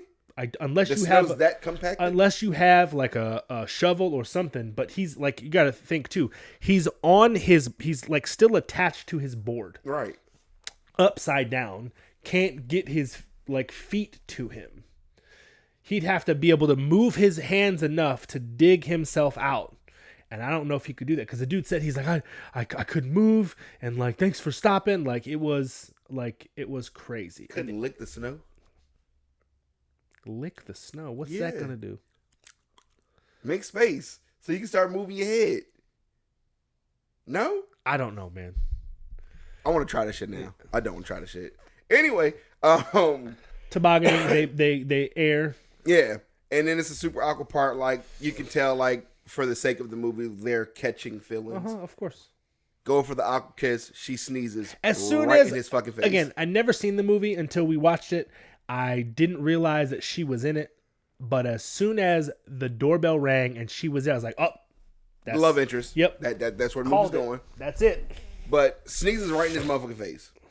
Disgusting. I'm slapping you. Yeah. No. Oh, I'm so sorry. I chew. Bitch, you're dying. I mean, I don't care how. Kids. I'm about to say. Sneeze in the face all the time. I'm about to say, other than kids, he sees my face, I'm gonna have to choke you out. Like you gotta catch it. Like I don't do the sneeze in my face shit. It's disgusting. It's fucking disgusting. Yeah. But some Caucasianist shit. It's Caucasianist. She didn't say excuse me. There was no bless you, no nothing. Disrespect. It's fucked up. So they get home, they're drinking something hot. What's the score? Oh no, that's the inactive report. Oh, okay. I think the game starts at 4. Oh, okay. But that was the inactive report. Sidetrack. Bucky Irvin playing today. How did your bets go last week? Nigga. That's exactly why I don't bet. They went perfect. Until they didn't. No. We won everything I went for hit except for Bucky Irvin scoring and Mike Evans scoring. Exactly. If both of them would have scored, I would have been in the money. But you didn't. So you lost. Hence why I don't bet. They had yardage. Mike Evans jumped over. He hurdled a nigga. Hurdled him. He became a meme. Mike Evans in the Sorcerer's Stone. Like, he hurdled him and then they put the wizard broom between his legs. That's hilarious. Like, fuck. So, I got more money on the game today, though. This is going to be a really good game. This is us versus the Chargers. And I didn't go money line because I hope we win, but we are the underdog in this match. I didn't go money line because the Chargers might beat us. Where was I at? So they're on the couch drinking hot coffee, tea, cocoa, whatever the fuck it is. Trying to warm up. They sneeze at the same time. They blow their nose at the same time. Cutesy shit. During this scene, though, Christina Applegate's character tells Ben Affleck the issues that she had or something that was super deep to her when she was a kid. Like, right. I was walking home from school. I cut through this park and I saw the icicle tree. It was so beautiful. I was like, oh, that's touching. He's going to fuck this up. Of course. Like, he's a rich white boy. He's going to go think that I'm going to do all this big thing and make you fall in love with me and give me a blowjob. And overdid the shit. Yeah, so, Dad's outside. I don't understand why he's working on the cars. You just got this motherfucker. There's nothing to work on. But he got the hood up. Under the hood of the Impala. Mom walked by. Nice car. He's like, yeah, you look good. You know we used to have this car, right? You know what that just made me think of? What? Old School. When Frank's out in the front, revving it, he's like, what? I fucking love that movie. Old School is my movie. We might gotta watch that too, New Year's. Not exactly street legal. But nice car. You look good. The vibe at that point was we should be fucking. Take her side. And they still won't fucking. Nope.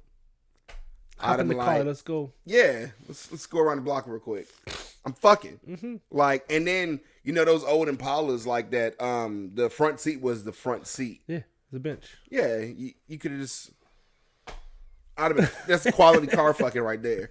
But well, plus because the shifter was way up front, they didn't have the center consoles like that no more. Y'all would have been fucking. Mm-hmm. But you know, it's a movie. Wait, sorry, run that back. What'd you say? I didn't say nothing. Oh, okay. Don't you edit that shit out neither, because I heard you. Edit what out? Nothing happened. Anyway, whatever happened to you, I don't really want to be alone on Christmas, but this kind of defeats how we felt at the start of the movie. You don't want to be alone on Christmas, but you didn't want to be with family on Christmas. Right. So I don't have a family. This is where it started. Like, the context of the movie didn't make sense with the protagonist's problem. Right. You lost your girlfriend at the time because you wanted to go to Fiji with her. Mm-hmm. I don't want to be around family on Christmas.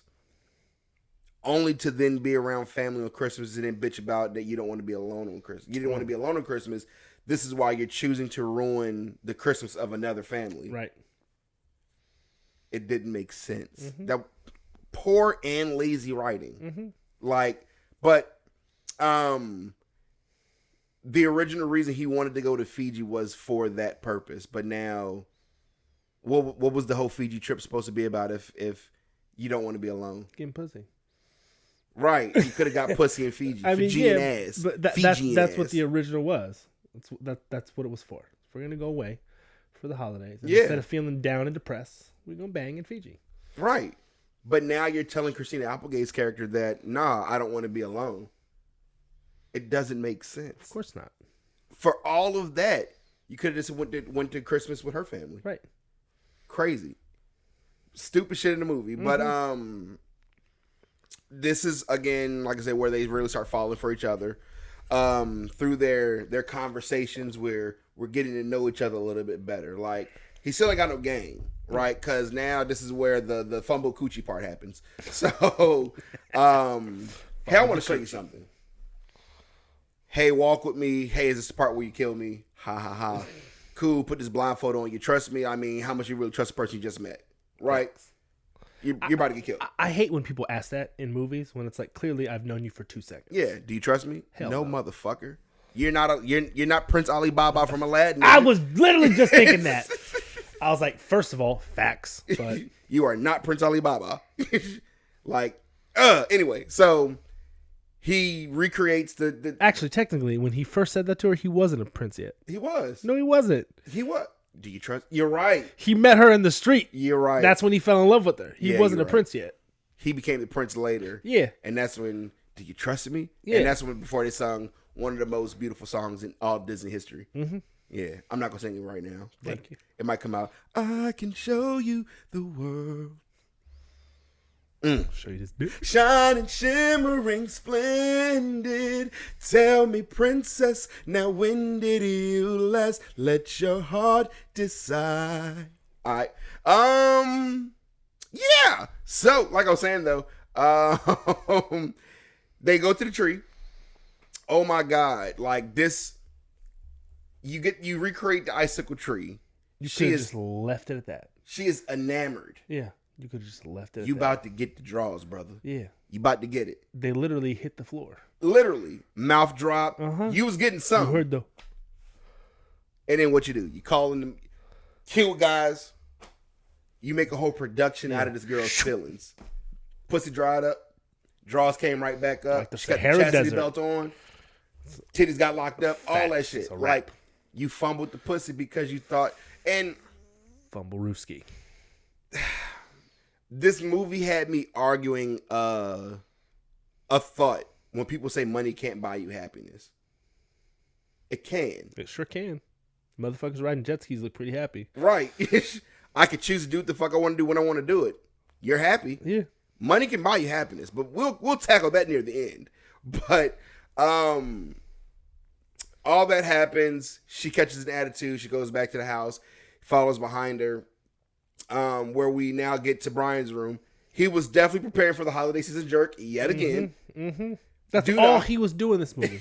And you really saw the action at this part when he was loading up the website or whatever. That nigga looked back. He said, it looked like he was looking for the lotion. Facts. He said he was ready to go. Dude comes in. Oh, well, dinner's ready. Whoa. What you doing there? He's trying to block it. Yeah. So what you doing? Oh, and he said, naked Asian massage therapist. Grandpa walks in. I said, we used to pay a dirty girl $25 to take her behind the bar so she could show us her goodies. Jesus, Grandpa. So they're looking. Yeah, we have a lot of things. Middle-aged hotties. Yeah. Middle-aged hotties. I like that. That's more my speed right there. So they click on it, and the very first thing you see The mom. is mom pop up, legs wide open, Life is ruined. spread eagle. Forever. But this is the funniest part of the movie for me. Everything that starts ensuing downstairs. First, dude, I was like, can you print that out for me? Facts. Can you put that up? Yeah. Everything that's now going on downstairs. Girlfriend tracks the house down. Brian was literally in his room looking at that screen the entire time. Enamored. Just wrecked. What were you doing? As soon as you saw your mother's face, click X out, done. We're right. Unplug the computer. He's having He's literally having a mental breakdown. Nah. I think he was getting off on that shit. No, because he wouldn't have ruined the computer and then said some things you can't unsee. So he was literally having a mental breakdown. For 30 minutes? Bro. He was thinking about all of the things that you would think about in that moment. Fuck, people are going to find this. I'm ruined. My school career's ruined. I gotta go to a different school. Thing I'm I gotta thinking move about to a in that different movie, state. I mean, I'm facts. Unplugging the computer. Yes, but like yeah. No, Gone. unplugging the computer. I've thrown it down the stairs just like that. 30 minutes. He's like, shit. No, I'm unplugging the computer. It bothered me that he was watching that. He was looking at the screen. 100%. Like disgusting. That motherfucker glitched up. Yeah. But he was his brain probably shut down and literally was just not processing anything. I'd unplug the computer instantly. But so mom, dad in the kitchen. Hey guys, what did you do to my daughter? I didn't do anything, but I'm ruining you guys' life. Like it's cool. I'll just pack up and go. Yeah. You can still get the Mom's money. like, we don't want your money in cash. We'll take a check. Facts. He said, check's fine. Yeah. What the fuck are you talking about? We do all this we shit don't want for your nothing. money. Facts. No. We have a contract. It's legally binding. You're gonna run me my money. Yeah, you're choosing to leave on your own volition. That means you're about to violate. We still got our money. So facts. Not to mention, I just went and bought an Impala, bitch. Right. and this is another part of the kind like we were just talking about. How did she find girlfriend calls? Oh my god! Like we skip. You meet the prissy family of the ex-girlfriend. Right. It's a Cartier. It's a Captain. day bracelet. Like, it's a day bracelet. If she likes it, cool. It's beautiful. How the fuck did she find them? She found the house too quick, in my opinion. So, you package up mom and pops. You get in the car. You also got to remember, too, my guy, this is before cell phones, I think? Or was this No, they had cell phones in there? Because remember when they were in the car after the tree, he was on the cell phone. Cell phone or car phone? It was a cell phone. Okay, there was no cord? No, I don't remember. It was legit cell phone. So and then remember when they were in the kitchen when she called him, he was on the cell phone. Okay, that's right. The little black flip phone. He definitely had the Nextel. Yeah. But so you package up mom and pops. Hey, we're outside. Oh, you're outside. I'm at my family's house, and cool. And now's the perfect time for us to meet your family. No.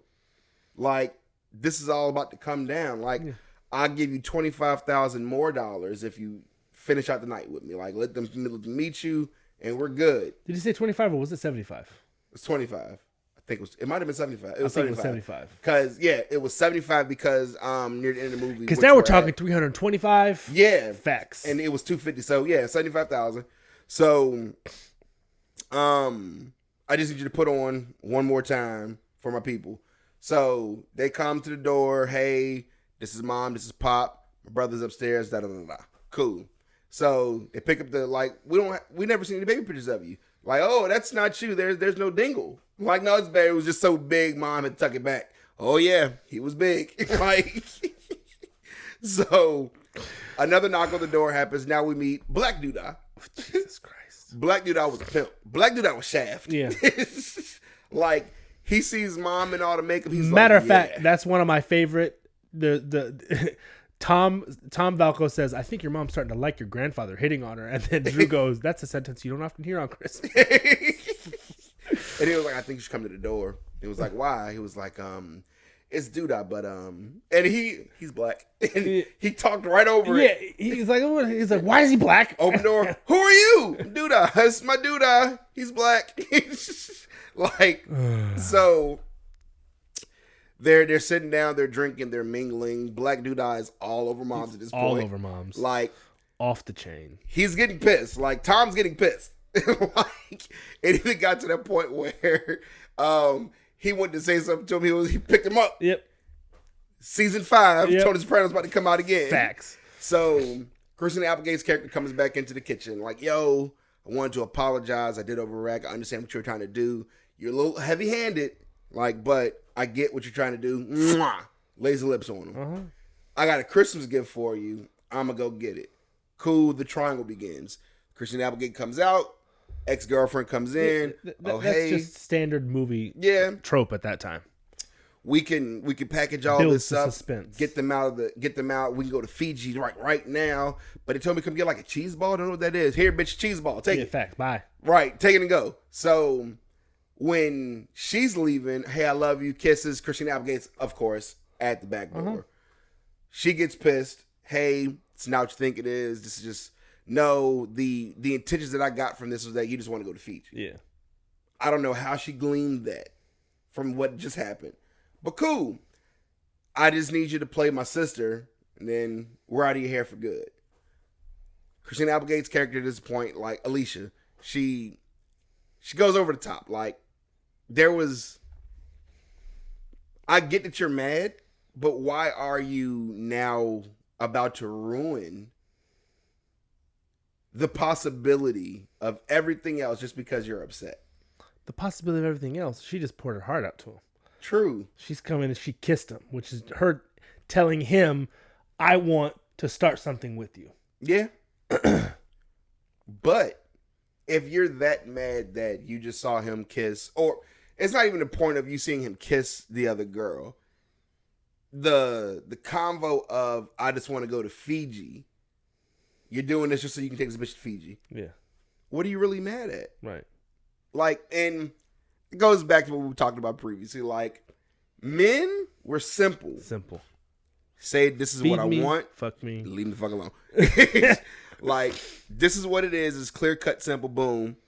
But on the behalf of a woman at that point versus just saying what you're feeling, it hurt my feelings, bitch. You got some other bitch in here. You my man. Right. Why you kissing some other bitch? Right?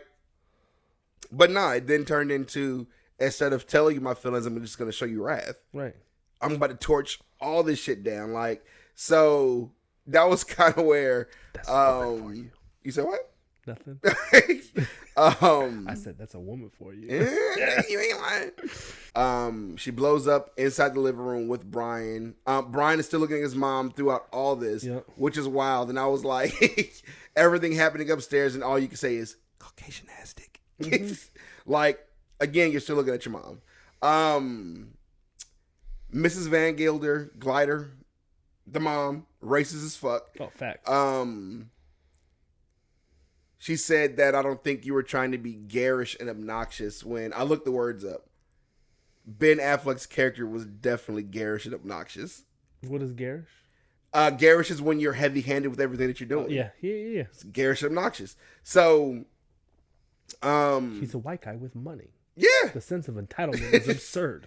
Everybody, so hey, let's take you on the field trip through the house. The first stop is the son's bedroom. I mean, of course. Where else would they stop at? Where he is still looking at his mother. So doing a V up. The very first thing is I see is my wife holding her legs up in a V for victory. Is what it looks like. And Mr. Van Gelder was like, yeah, it's been a while, but he's right. And then Black Dude, I was like, yeah, that's my girl. Black Dude, I was off the chain. Right. So this is where Brian then is saying, like, some things can't be unseen, and he throws I keep wanting to say laptop. Throws the computer over the banister, like fucking big ass house computer is what that. But was. You were just watching the screen for 3 hours. I'm telling you, he the people coming in snapped him back into reality. He was outside of his mind at that point. That nigga was a bitch jerking it to his mom, which is crazy. Yes. And when they got into the argument, when Brian ran out the house and Ben Affleck and Alicia got into the argument, you weren't saying that a moment ago when you were making out with me in the kitchen. Facts. Well, mom stood up to leave. She was like, that's weird. She was like, your incestuous family and old unexplained men. I was like, she's about to say nigga. She was about to hard R. Hard R, yeah, hard R. Explain. Old unexplained niggas. And then Pop stepped in like, shut up, bitch. Yeah. Oh, like, yeah, he laid the smack down. Yeah, I'm tired of you. All you do is complain, bitch, we're leaving. Right. Get in the goddamn car. You could tell, like, mom kind of got juiced off that joint, and too. what was funny was her name was Letitia. Letitia Van Gelder. Van Gelder, yeah, Van Gelder. Shit's crazy, yo. So everybody's leaving at this point, and then again, black dude, Yuletide's a bitch. Right. Yuletide's a bitch. So that'd be a great T-shirt. That would be a great T-shirt. Yuletide's a bitch. We need to get them shits back. We do. He said, I feel bad about drinking the liquor when you're gonna be the one that's gonna need it. I'm gonna go. So he leaves. And now we have our sentimental moment. Christina Applegate comes back in. How bad is your real family? Now we get the backstory. Mm-hmm. Like, there was never a real family. Yeah. Like, my pops left on Christmas Day when I was 4 years old. Mom worked at a 24-hour, I'm about to say cafecito. Diner. Cafecito. Where she served coffee, and then, like, I would just be at home all day. She was working mad overtime on Christmas, pick up the extra hours. So I would go to the diner. She would sit me in the back, and again, what threw me, you work at the diner, why are you paying for pancakes? Hey, yo, Chris, cook this nigga some pancakes. Like, it's my son in the back. Right. That's your kid on Christmas. You're not paying for the food. No. So you're paying for it. So that's so sad, bitch. Lock up when you leave. Right. So he writes another grievance, which kind of hit me. I dig it. He was like, one of his grievance was the people that he loves always leaves him. Mm-hmm. Shit. Hurt. Yeah, I felt that one. That's why he was, ruthless and garish. Fuck him. Yeah. Still don't like him. But I'm saying, like, that's the, explains a lot. Yeah. Skipped ahead that one part. He tells Christina Applegate that your parents are breaking up. Mm-hmm. Right? So now that he leaves, hit the mic. Now that he leaves, he goes back to his... It's not a condo. That's not a condo. That penthouse. Was... Penthouse. Goes back to his penthouse. It's Christmas morning. It's big, open, alone. You can hear the echo in that bitch. Mm-hmm. But that's the point of that. Like that's a, to me, that was one of the first things I noticed in the beginning was like when they showed it, like it was really like open. Yeah. Like you've got this whole big wide place. And all you got is a coffee stand. A coffee stand and a couch with a TV. And like, matter of fact, that big ass TV built into the motherfucking wall, like them CTV. Big. And then mad books. Yeah. But all that glitch. What I was trying to say was like that was like the intro of him as a person is like he's got this big open, empty, life. I dig that. Yeah, it's art. I have a lot of shit, but I'm empty inside. Yeah. I can dig that. And then his coffee table broke. Yeah, because it didn't look homey at all. It looked like it was just a room. Yeah. Where you hear echoes in. Right. It's where dreams go to die. Right. So he looks out of his window and he sees people together. Yes. Happiness. And then he sees old boy and he's like, yes. And then he sees his old boy come in. He's like, fuck. Like these are just two gay niggas drink coffee. Yeah. Like, which I thought was funny. Yeah, that was funny. I was like, he looks sad. No, they're just gay. Nothing wrong with that. Nothing wrong with it. Which is funny. It was funny. Yeah. It's funny as fuck. Which is it's the perfect twist because in the beginning they showed all the different families, like basically showing how like Christmas was just chaos. But then this was like all the happy moments. And like parents watching their kids open presents. And everything leads up to this. Like we hustle hard, we cry, we sweat, we go through tears just to get to this place where family is happy. Mm-hmm. It's a perfect ending to the year. Very poignant point. Like I was like, that's fucking dope. Yeah. But then the huge turn. Yep. Tom knocks on his door. Yeah. I'm sorry. You mean Tony knocks on his door? Tony knocks on his door. Yeah. How the fuck did Tony find out where he lived? Because he's fucking in waste management. Session number 6. Right. We find out that's really goddamn Tony Soprano. Yeah. So, if he would have been in like a blazer with a polo shirt, Tony Soprano. Like, he's about to kill him. Yeah. Matter of fact, that would have been the same like opening of like ending as Departed. Yeah. So first of all, if somebody ever comes to my door and they're in a paint suit with booties on, I know I'm gonna die. Not me. I'm shooting. Which reminds me, when we finally get you your gun, there's a company called Aero Tactical, Aero Tactical, I think is what they call it.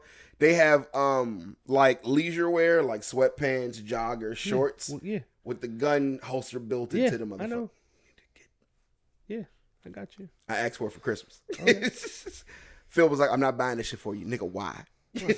I like being comfortable with my gun on me. Yeah. So we need to get you one of those too. But anyway, I got a gun on me right now. Gay. So they go bazooka. They go to small. They go. I just want to clarify. He said small. Small, not small. Small. All my Call of Duty people know what I'm talking about. So we know where mom is going to be at. She's going to be at. We got a ticket, so we're going to the show. So I also realized when I was editing the last video, I made the mistake. I wasn't the Ghost of Christmas Future. I was the Ghost of Christmas Present. Present. Okay. Yeah, jolly guy, hair out, green robe, wreath. That was me. So they get there. It's the Christmas Carol. Oh, dude, that really is good. Like, I mean, he's okay. Right. Great. So, hey, Tony Soprano goes back with his woman. Brian, slide over. Like, go find another empty seat. No motherfucker. And here's the other piece of that though, because we glaze over that a little bit, but that's how you know they were both really in love, because he's like, I'm not trying to leave. Like, it's too much. She's like, okay, so don't. So don't. Yeah. He's stay. Like, I don't want to. She's like, okay, so stay. And in that juncture, as a woman, she got it. Yeah. Say what you want, motherfucker. Don't leave. Right. I don't need you to pour your heart out right now. Just tell me what it really is. Yeah. Tell me what you really want. I don't really want to go. Then motherfucker, stay. Right. Facts. Let's you go making home. this decision? Yeah. Smash his ass, nigga. Right. Like, that's what I've been waiting for. Mm-hmm. Fuck the car. Fuck Put me. it down. Right. That's kind of shit he's on. So, Ayo, you were looking at the girl right beside you, man. Go talk to her, nigga. I can hear you. Facts. He's like, so where's your sister at? I don't see her nowhere around here. So he goes outside. They have their talk. Like, yo, I love you. It's what it is. I want to be with you.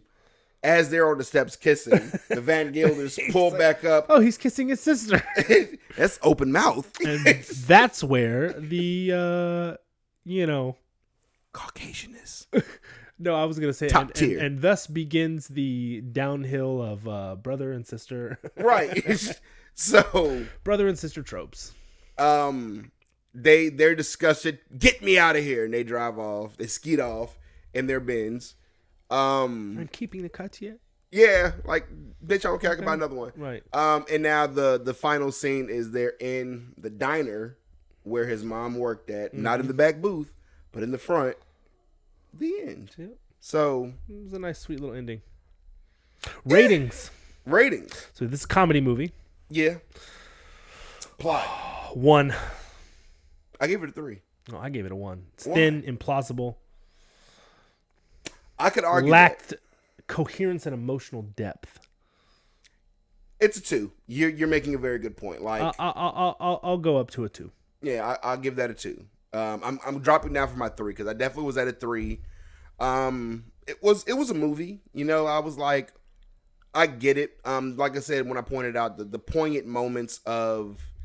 It felt very forced throughout. Most of the plot points most of the plot points they were trying to make, it was very forced. Yeah, and then it was Ben Affleck. Yeah. Cool. Rewatchability. I gave that a 2. Same, 2. Like, don't leave your brother hanging. This wouldn't even. Oh my God, I got you. This also would not be a movie that I would avidly. If this was on with a bunch of other Christmas movies, I'm not watching this again. Facts. And it doesn't even make my top 10 Christmas movies. Top 20. It's not up there. I'd rather watch Jingle All the Way. Is there 20 Christmas movies? Absolutely. Okay, there probably is. I'd rather watch Jingle All the Way with Arnold Schwarzenegger. That actually is probably up in my top 20. It is. Yeah. This, no. And again, I wouldn't watch it. Acting. 2. They had. Surprisingly enough, they got James Gandolfini. Yep. They got Christina. And Catherine O'Hara. Like, they're great actors, but like. Guys, other than like the names, like James Gandolfini, Kevin McAllister's mom, Christina Applegate, that took it from a 1 to a 1.5 for me. Okay. What got me to the 2 was Doodah. Doodah and Black Doodah. Yep. I was like, because I don't know them. They did a good job. I said, I'll give that a 2. Laugh factor, I was harsh as fuck on this movie. I gave it a 1.5. Oh, see, I gave it a 2. They were stale, poorly executed, but like I laughed. Like there were parts where I laughed. I didn't feel it was definitely below average, but I don't think it was a 1 because we don't do 0 to 5. Yeah, so like to me, 1 is the bottom. I said 1.5. Oh, but yeah, okay. And it was only because for an hour and a half long movie, there should be at least 5 points every half hour, every 30 minutes where I'm laughing. Yeah. I didn't really get laughs until like the end of the movie. Yeah. Like all the stuff. I chuckled when he fell out, when he got smacked with the hammer or the shovel. I laughed when he fell off the banister. The shovel was like, goddamn. Yeah. That was. But it was still funny because what was funny was how he just kind of came to and you're sitting in the house. No, well, not only that, like just how Tony acted after he smacked him with the shovel. He didn't have no care in the world. Yeah, no remorse. No remorse. Like I know what I was doing. Yeah. Uniqueness, I destroyed. I gave it a 1. Oh, see, I gave it a 2. It was not so ununique, but yeah, it wasn't really 2 across the board. But that's why I said for unique, it wasn't anything unique about this. This was your base Christmas. How many other movies did people pay to be part of a family? That was a uniqueness for me. It was like, be my family. I'll give you $250,000. Like that was the that in and of itself. The main thing was like, I'm paying you to be my family. I'm sure there's others where people are getting paid to do things, but like. But I took that out because to me it still only checked the box if this is a Christmas movie. It wasn't anything that was outside the norm of a Christmas. So, beginning of the movie, I hate Christmas. Yeah. Middle of the movie, I found a reason to like Christmas. End of the movie, I think I love Christmas. It was stale. It was because he never got a Christmas, so he didn't know what Christmas was. And there was nothing unique about that. Right. Scrooge. I mean, this was a modern day Christmas Carol. Think about it. Don't lump this in with one of the greatest Christmas movies of all time. Modern day, but poorly written modern day Christmas Carol. I mean, yeah, there's. Okay, I'll give you that. On the scale of Home Alone 4 to motherfucking Die Hard, this motherfucker was Home Alone 4. Facts. I will give you that. I gave it a 2. I said it falls flat. It was. I keep forgetting to actually do the total. Lackluster. Little humor, but yeah, Doodah. Very little humor. Doodah and Black Doodah made the movie. That's for sure. Yuletide's a bitch. Yuletide. That's going. We're putting that on a shirt. That's Yuletide's a bitch is going on a shirt somewhere. If you watch this and you make shirts, comment prices. Yeah, she got a 1.7. Yeah. I'll stick with my 2, but yeah, it's not there. Recommendations. We mentioned a little bit of it, but when you have the time, Prime, watch Secret Level. Like I said, it's an anthology series. All episodes are different, but they're all based off of video games. Pac-Man, I don't want to give it away, but it's not what you think of when you think Pac-Man. It was dark and fucking cool. Okay. The Warhammer episode was bad fucking ass, and okay. I played Space Marine 2, fucking great. But yeah, and then like I said, the Armored Core one was I fucking love Armored Core. That's one of my favorite games. It's got Keanu, so like 1,000 points for that. Okay. There was one that I feel like was kind of like a Call of Duty style or maybe a Counter-Strike style. It was like I don't know. They don't call out specifically like in the titles of some of them like what like the game is based off of or like what game it's referencing, but it was great. There's, like you could watch it in probably like 2 hours. It's like literally they're 15-minute little shorts. Cool. But that's great. Other than that, I've been really watching the same stuff. I'm still behind. I'm behind on Shangri-La Frontier. I'm up to date on Daima and Dan to Dan. I think Dan to Dan only has like 1 episode left for the season. It's only like 12 episodes. I'm all the way behind on everything. We're busy. I mean, holiday season, man. It's been busy. It's been busy. So next week, Christmas episode week is the shit. Die Hard. Yes. Can't wait for that. John motherfucking McClane. And I've got some theories about this movie. Oh God, I can't. I've watched Die Hard so much. I can't. Every year, I watch it for Christmas. Every year. I cannot wait to review this. Kids or not, we watch it.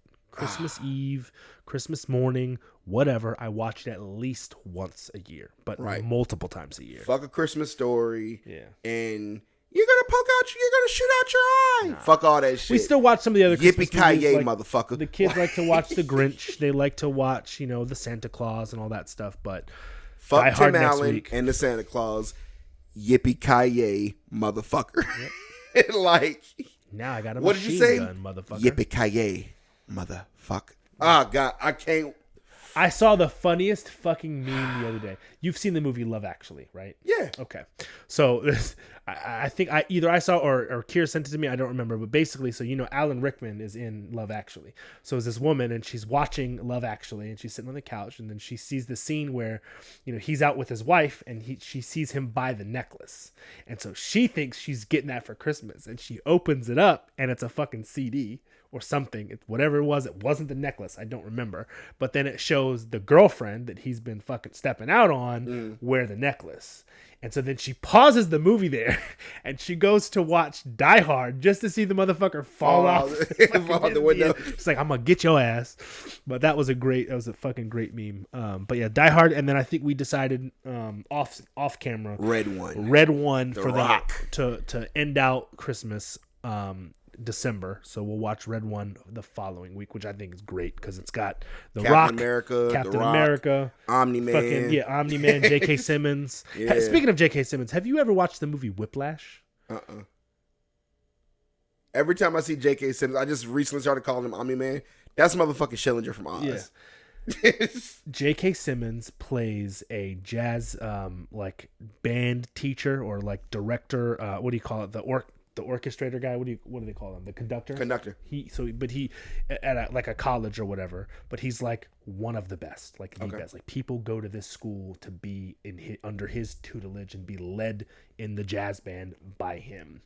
And the movie's called Whiplash, and it's a song that he's like it's a like a piece that he's composing for all the pieces. But he's like a hardcore motherfucker in this thing. And then you've got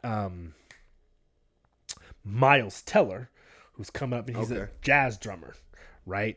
And he wants to be like first chair and in the seat, but like homeboy is ruthless and he fucking cusses at motherfuckers. He throws chairs at motherfuckers. There's one scene where he's talking to him and he's like, he's like, are you dragging or are you like? He's trying to figure out if he's going too slow or too fast.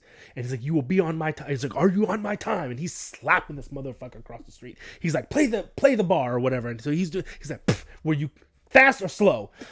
We'll have to break that movie down, but it is one of the best fucking movies that I've seen with J.K. Simmons in it. Okay. And there's a part at the end where, and I hate to ruin it. So if you don't want me to ruin it, I won't, but I'm gonna still watch it. They're doing their final piece. Homeboy gets into a fucking car accident because he forgot his Miles? Miles Teller gets into a fucking car accident because he forgot something that he needed to be first chair. Like he forgot his music or something. And so he's like, nah, fuck you. You're not going to play. Homeboy's going to play. So he goes, no, I'm going to get it. I'll be back. And so he gets in a fucking car accident, like totals his fucking car, comes back bloody. Like I'm fucking doing this thing. And so they're out and they're performing his piece Whiplash in front of all, like it's debut time. And he's going. And then at the end, he cuts and like calls it in, but Miles keeps fucking going. And he's just going. He's in a fucking, like, he's going. And there's this whole time where his dad's like telling him, he's like, why the fuck do you put up with this shit? Like, what? You're never going to do anything with this. But this is the moment where he's doing it. And even J.K. Simmons like, what are you doing? He's like, I'll count you in. And he's just fucking going. And you see him like seed in this point, but then he realizes like he's in a moment. And this is like, everybody's getting goosebumps. Even his dad's off to the side and he's like, holy shit. Like, this is why he's doing it. Like, it's a fucking great movie. You got to watch it. Whiplash. It's great. That, but other than that, that's all I got. That just came up because we said J.K. Simmons, but Omni-Man. Yeah, Omni-Man. Schillinger. Bet. Well, guys. Thanks for watching. Yes. Happy Like, holidays comment, once subscribe. again. Tell your friends Motherfucker. about us. Yeah, do that. Yeah. So, guys, we will see y'all next week with Die Hard. We'll see y'all later. And as always, titties. From Reels to Rants podcast.